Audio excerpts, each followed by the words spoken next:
Salut les amis, on se retrouve pour une toute nouvelle vidéo, une toute nouvelle rubrique pour parler des instruments de bord et plein d'autres sujets sur l'aviation. Théoriquement, vous êtes tous chez vous, en tout cas pour la plupart d'entre vous, confinement oblige. Dans cette vidéo, nous allons voir un instrument, si c'est pas l'instrument le plus important, c'est bien sûr l'anémomètre, ou appelé le plus souvent dans notre jargon, le badin. Allez, c'est parti.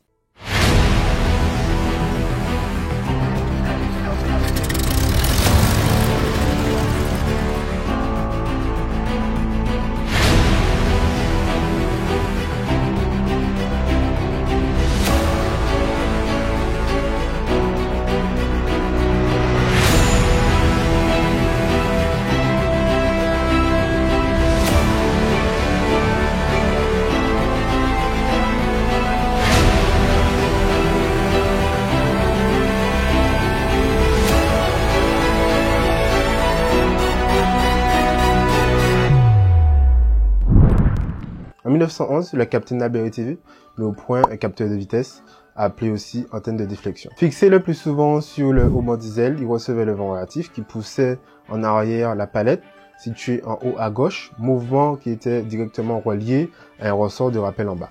Plus la vitesse était grande, plus la palette reculait et le déplacement de l'aiguille du cadran vers le bas.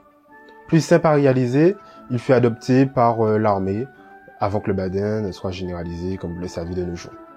Par contre, la précision n'était pas du tout au top et dans certaines phases du vol, les informations étaient complètement erronées. En tout cas, il permet de mesurer la différence entre la pression totale et la pression statique. Cette différence s'appelle la pression dynamique. À l'écran, vous pouvez voir la formule qui lui est associée. Il existe différents types de badins, comme celui-ci, celui-là et celui-là. Ah non, c'est un altimètre. De plus, des versions plus modernes existent comme le G5, 600 et même 1000, avec de nombreux avantages comme le fait de regrouper les infos de vitesse, d'altitude, d'assiette et de cap en un seul instrument. Passons enfin aux différentes zones qui changent en fonction du badin et de l'aéronef. Chaque zone correspond à une plage de vitesse d'utilisation en fonction de la configuration et aux conditions de vol.